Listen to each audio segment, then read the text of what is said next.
Announced that my administration is partnering with the hospitals across the country to create an innovative new system called the Dynamic Ventilator Reserve, so that we're going to have tremendous numbers of ventilators that we're able to help our states with at a later date. If there's ever a problem like this, which we hope to God will never happen again. It was 1917, 1918. That's a long time ago. We hope it never happens again. And I'd like to ask Rick Pollack, CEO of American Hospital Association, Sam Hazen, CEO of HCA Healthcare, that's the largest in the United States, Warner Thomas, CEO of Ochsner Health, and if I could, Mai Hall. Are you here from Cleveland Clinic? Somebody? Good. Thank you. Come on up, folks. Please. Thank you. Say a few words. Thank you very much, Mr. President. We appreciate the opportunity to work with you and your team on the Dynamic Ventilator Reserve Program. This will provide a really important mechanism for us in serving our patients and communities by ensuring that this vital equipment will be available to critical areas that are in need. You know, as this battle against this disease has affected the country a little bit unevenly, the rates of infection, hospitalization, and ICU use varies from one region to another. In some places with lower infection rates, some ventilators may not be in use, while other areas are potentially stretched beyond their capacity. The database of available ventilators that we are creating will allow us to flex so that we can make sure that available equipment can be shared with those in need. We appreciate the leadership of the health systems that are here today that has stepped forward. And Adam mentioned a few. I don't know if he caught Dr. Fritz Francois from NYU Langone and David Dill, the CEO of LifePoint as well. We appreciate the work of the administration in helping us find innovative solutions to ensure the best care for our patients. We'll continue to work with hospitals and health systems across the country to add to this reserve further. Your team has provided us with important leadership, and we look forward to working with you in making this a success. Thank you, Mr. President. Thank you, Mr. President, Mr. Vice President, Adam, team. I stand here before you in front of our 285,000 colleagues who provide care to patients every day across the country. One of the guiding principles we had when we went into this COVID-19 battle was to find partnerships with other components of the industry, partnerships with other health systems, but partnerships with governments, both local and federal. And we're proud to be a part of this private-public sector partnership, and I think it's going to do great good for the community. So thank you very much.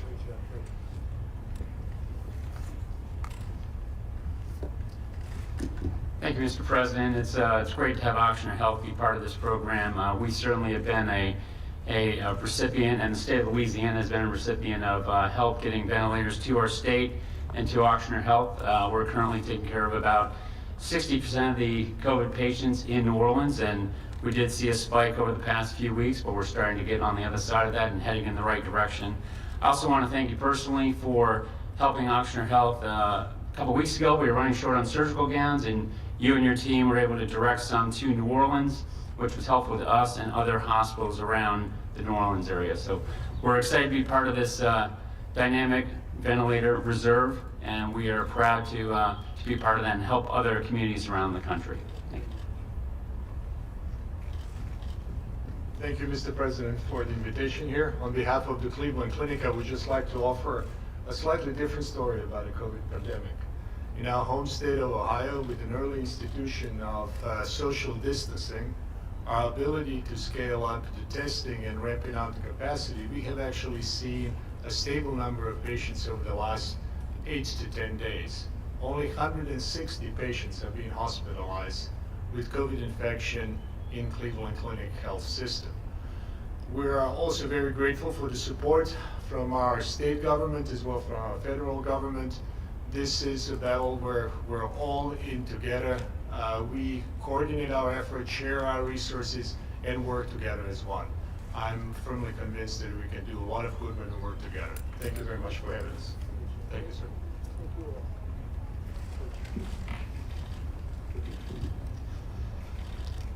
That was a terrific meeting, and thank you all for being here. Thank you very much. The United States has far more ICU beds per capita than any other nation.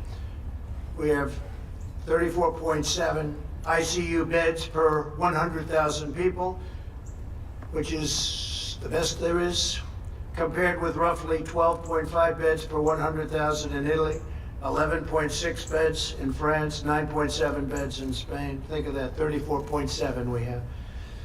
And 6.6 in the UK. There are more than 60,000 ventilators at hospitals and other healthcare facilities that are not in use at this moment. They didn't need them. We got a lot of them out and they didn't need them. And that's a good thing that they didn't need them. But a lot of good brain power was involved in making a lot of fantastic decisions. I want to thank our Vice President for the task force. And I want to thank all members of your task force on having done an incredible job. You really have done an incredible job. Thank you, Mike, very much. Through this new partnership with the hospitals, unused ventilators will voluntarily lend them where they have unused ventilators. They will voluntarily lend those ventilators to other hospitals and other areas of greater need. Within the last several days, more than 20 of our nation's largest health systems have already pledged more than 4,000 ventilators should we need them. And I've been told that if they need more, there are more there. We're going to be helping very soon when the supply really starts pouring in, which started, but will really start about less than a month. We're going to be helping other countries, and they need it very badly. They have no chance without these ventilators. They have to have ventilators. As we continue our medical war against the virus, the FDA has now authorized the first test developed by researchers from Rutgers University that can use saliva from patients. It's the first one. These tests can be self-administered by patients in healthcare settings, which will reduce exposure for medical workers and save personal protective equipment. Rutgers will begin processing 10,000 tests daily. So by using saliva, that's the first. They'll be able to do things in terms of speed and ease that we haven't been able to do before. So a lot of great innovation is taking place during this period of time, and that's innovation. I call it innovation under pressure.